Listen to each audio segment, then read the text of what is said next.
to The Pulse. I'm Bill Anderson, and this is our new show. We're going to be here every Monday. They built us this cool new studio. I'm excited about this. This show is going to be about talking to people, hearing about their experiences, giving you the chance to interact with them as well. Some of you may know that radio is my background, so I've always wanted to do this, be able to have these types of discussions, and I look forward to doing that with you every single week. The other interesting thing for me is, and some of you may know, that this show actually is launching on the anniversary of the passing of my father, who passed a year ago due to COVID. So when we decided that we were going to launch a show, I only wanted one person to be our first guest.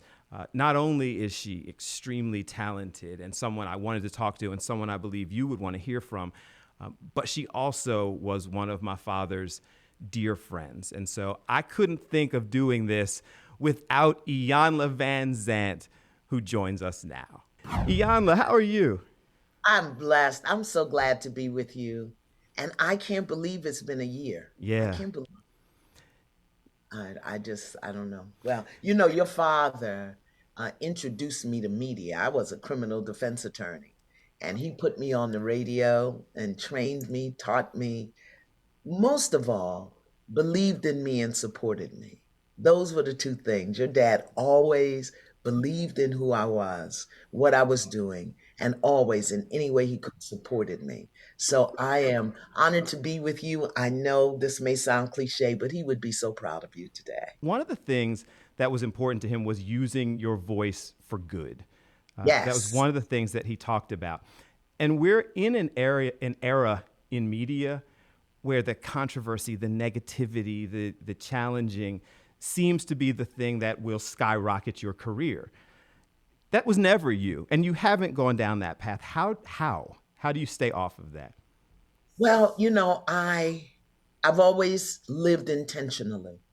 So even when I did radio with your dad, I remember his theme song, "Wake Up Everybody, No More Sleeping in Bed." Teddy Pendergrass. But I've always been intentional. See, I'm not a media personality. I have no interest in doing media. What I always wanted to do was reach the largest number of people with the least amount of effort to bring a message of healing and strength and empowerment. So if it's not about healing, strength, and empowerment, and if I don't have an intention for a message or a skill or a tool that I want to share, I don't need to be in front of a camera or in front of a microphone. And I think one of the biggest drugs, I think the first most addictive drug for the human being is control. Yeah. And the second most addictive drug is fame. Everybody wants to be famous. It's a drug, literally, and people will do anything. And in this age of social media and TikTok and Tick and all of these other people can get on and become famous at the lowest common denominator. I have been blessed to interact with some pretty important and influential people, you being one of them. And I remember all of the stories that people share with me and the advice. I don't know if you remember, but this was years ago, and you came on the radio show with me. And I was like, Iyanla, I want a show. I want to do TV. I want to grow. Uh, and you said to me, don't just want to do TV, want to do something that you believe in, something that is your message and not your face on somebody else's message. Yeah. And you've been through that as well, where you had to kind of follow your path, not somebody else's. Yeah. When I did my first TV show, well, I'll leave them alone. I won't call them out. Throwing shade. Right. uh, they wanted me because of who I was in the world and not because of the message that I brought. So that didn't last very long. That did not last long at all. Right. And then when I went back to television to do Starting Over, that was just the sweet spot for me, working with women, doing their healing. And I think everywhere in life right now, Bill, I think that, and the pandemic in a funny way kind of helped us to get clear about really who we are and what we're doing. What are you doing? Because when we got shut down and couldn't do anything, yeah, with things we had to look at, okay, now what am I doing here? And what do I want to do? And what matters to me? So from that perspective, I think, people learned a lot during the pandemic. I mean, people who have left their jobs, people who are starting businesses, people want to spend more time with family. Then you have the reverse, where people got divorced. Yeah. You were doing this work, the Yeah. life coaching, the helping people through their discussions before this was a thing. Like Oh, yeah. now it kind of feels like it's a thing. People are moving into that space. I've always been guided, spiritually guided. And when I was told to stop, walk away from my law practice, I did. And I didn't know what I was going to do. And I met your dad, and he put me on the radio. And I started really understanding what my gift was and what my passion was. And it was really to alleviate suffering. Hmm. People suffer, particularly people of color. We suffer under things that are beneath the truth of who we are. Poverty is beneath the truth of who we are. Violence is beneath the truth of who we are. Self deprecation is beneath the truth of who we are.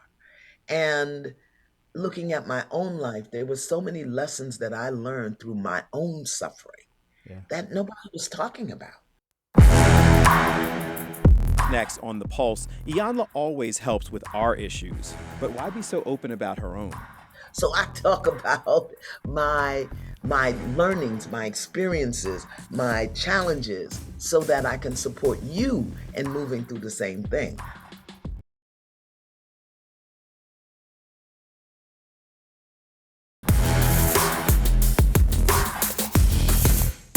Authentic sharing.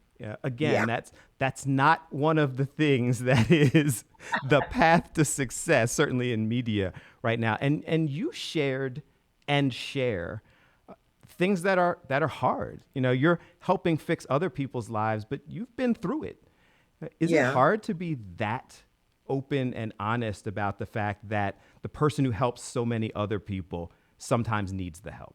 I remember one of my teachers, he said, if you could be anything in the water, in anything in the world, what would you be?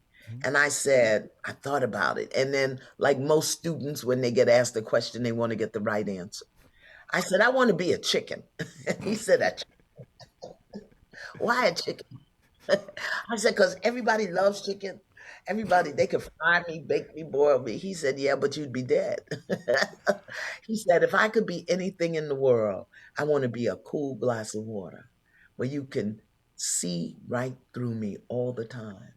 That way, there's never anything anybody could do to spill my value. I said, there you go, right there. So Wow. I've always endeavored to be a clear glass of water. Let me tell it before you dig it up and spill it. So you tell it, you put it out there, and then people want to spin it. But you've been okay, kind of facing that. You know why? The truth doesn't need any defense. I talk about things that are in alignment with my purpose. My purpose is to alleviate suffering. My purpose is to elevate the consciousness of community. You don't need to know how many pairs of shoes I have to elevate your consciousness. So I talk about my my learnings, my experiences, my challenges so that I can support you in moving through the same thing. I don't just talk about nobody knows who I'm dating if I'm dating. They don't know what I drink. They don't Right. know what church I belong to. That's not the stuff I talk about. So it's easy to be transparent and authentic when you're speaking the truth and it's in alignment with your intention and your purpose. I was talking to somebody this morning and I told them that you were coming on and how it mattered to me that you were on as the first show because of the relationship with my father. And I said to them that in a lot of ways, I feel like he's guiding my life now even more than he did when he was alive. And he was actively involved in the day to day of my life. But it feels like now he's kind of steering me and I'm Yeah. sitting in a studio that represents so many things that he stood for. You believe in that and that kind of pulling you and guiding you. Well, it's not what I believe, it's what's real. you know, Okay. it's energy. And, I mean, imagine your DNA came from his DNA and who you are as Billy. And so when he call you Billy, You're allowed. no, I watched him. I saw how he was with you and your brother and your sister. So yeah, the energy never dies. Yeah, I feel like people are sitting in on us reflecting in a reunion, but that's okay. I do want to ask about, there's so much. There's, 19 books. Uh, it's 19 now, right? 10 New York Times bestsellers. Six. I wish it was 10, but it's Yeah. only six. Well, we're going to speak it into existence. So 10 New York Times bestsellers. You've made it clear that level of success wasn't your goal, Yeah. but do you feel like you've reached your success? Oh no, absolutely not. Because people are still suffering. So as long as there are people who are suffering and struggling, as long as there are children being abused, as long as there are women who are being beaten, as long as there are men who are still incarcerated because they don't understand the power of their being, no, I'm not successful and my work isn't over. So is I that a want to, huge response? That seems like an even bigger responsibility. well, no, because I'm not invested in the outcome. My job is to give you the information. What you do with it is your business.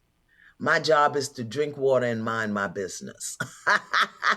I give you the information, I drink my water, I mind my business. What you do with it. But what I do know about the power of love and the power of the human mind is that if you plant the seeds with enough love, those seeds will get watered and they'll grow. I may never see the result of people that I talk to, and I may never see all the people that I talk to. I'm just planting seeds. It's their job to till the soil and take care of the crop. Up next, Iyanla explains that success, it's not always all it's cracked up to be. People will put you up on a pedestal, and when you disappoint them or they're disappointed or they judge you, they'll tear you down.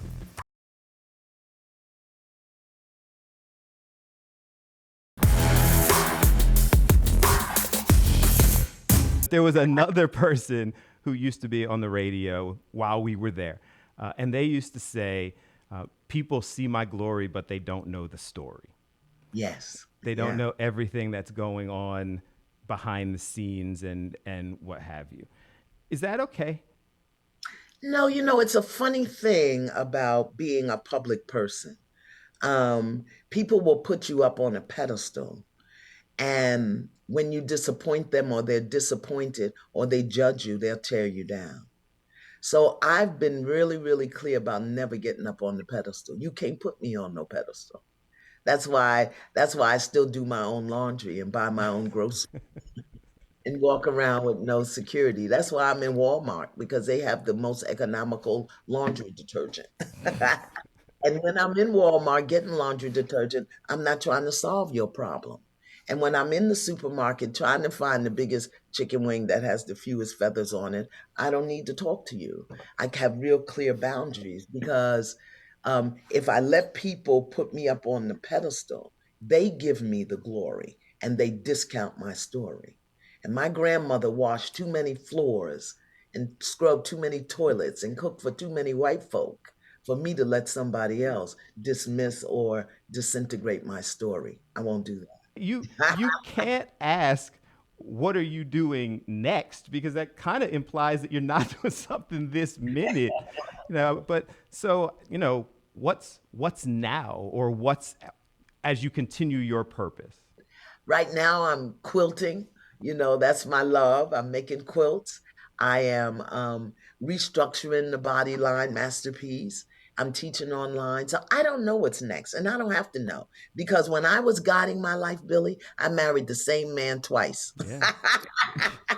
Yeah. No more.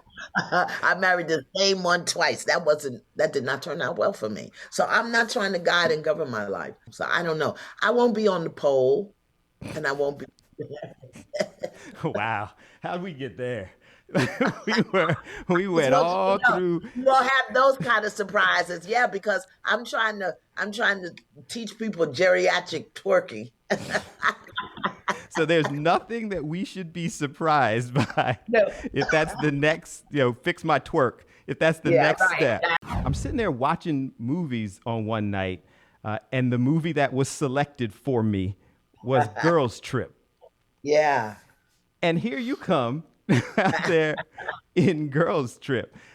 Is doing that kind of stuff just fun? Just kind of expanding. Yeah, it's fun. And the girls wanted me. You know, they wanted me. Jada and the Queen, they wanted me to come and do it. So that was fun. But I'm not close to movies, but I would either have to play myself or somebody like me. I don't want to have to go through acting school now and Yeah. but I'm open. I'm open. Coming up on The Pulse, Iyanla Vanzant explains that there's a lot of struggle that led her to where she is today. I didn't survive suicide for me. I didn't survive a divorce or sexual abuse as a child or abandonment for me.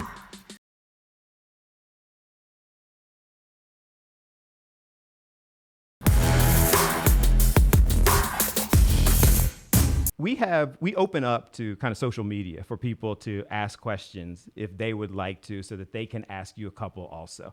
They wanted to know, what's your why? Like, what's the reason that you wanted to do all this other than just, helping and guiding people? Your personal why. Because I'm committed to serving God. And everything I have, everything I am, everything I've learned, everything has been through God's grace. And it wasn't for me. I didn't survive suicide for me. I didn't survive a divorce or sexual abuse as a child or abandonment for me. I survived all of that as a testimony of God's grace, God's presence, God's love. What's the best advice you ever got from someone? I don't know if it's the clear water thing or is there No, more? it was my dad when he told me, sit down, shut up, and listen. Sit down. You don't always have to be busy running around doing something. Shut your mouth so that you can hear. So that's what he said to me. I hated that. Sit down, shut up, and listen. But that was the best advice I ever got. And that's what I did during the pandemic. So just like you said, your father's guiding you, my father Yeah. still guides me. I had to sit down because I was coming off production of Fix My Life.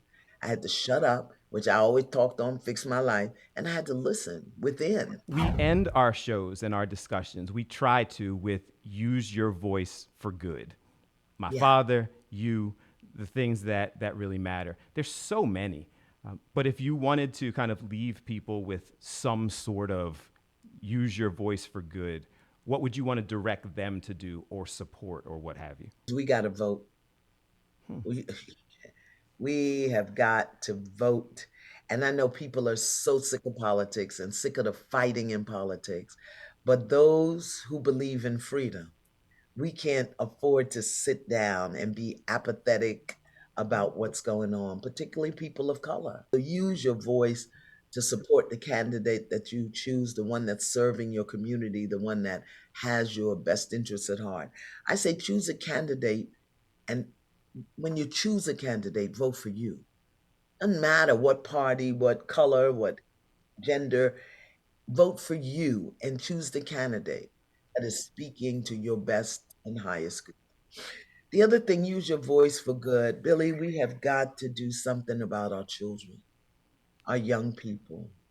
We have got to start mentoring or, uh, I, you know, I've got grandchildren in their 20s and I've got one that's 4. So, I got the whole spectrum of it. They're teaching me a whole new language, but we've got to make the children a priority. One of my personal mottos is secure the children first. The house is burning, secure the children first. You only got a little bit of money, secure the children first. You're in a bad relationship, secure the children first.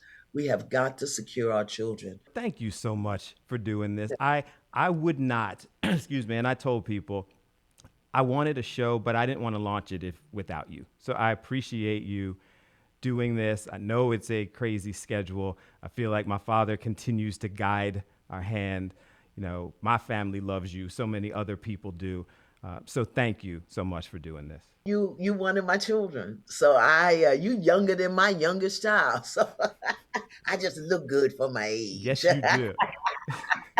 So good luck, congratulations. Do it from your heart, Bill. Do it from your heart. When the producers don't see it the way you see it, fight them down. Fight for what you believe in, and serve. And I know you'll do that because that's what your dad did. And don't be afraid of the hard topics. You know, just speak from your heart. Don't be afraid to make a mistake. Sometimes you'll say the wrong things and people will come after you. You'll survive. If they bother you, you call me, I'll come and take care of I got you. it. Drink water and mind your business. That When seems I like say the that, mic drop. yeah, when I say that, what I mean is take care of you, mind your business, strengthen your mind, clean up your heart, do your forgiveness work before you go out trying to fix everybody else and having an opinion about everybody. Drink water so you flourish and nurture your body and mind your business first. I love you. We love you. I will talk to you soon. Thank you for starting the pulse off right. Yes. Boom, boom, boom. Pulse. Thank you so much for watching The Pulse, the first show, we hope, of so many more, and hope you'll watch us again next week. Thank you so much, Iyanla, for spending some time with us. And that was just what we had the opportunity to air. If you wanted to hear more, there is an entire podcast, unedited, raw, the entire discussion I had with Iyanla Vanzant. So make sure you check that out on all places where podcasts are available. And thanks for watching The Pulse.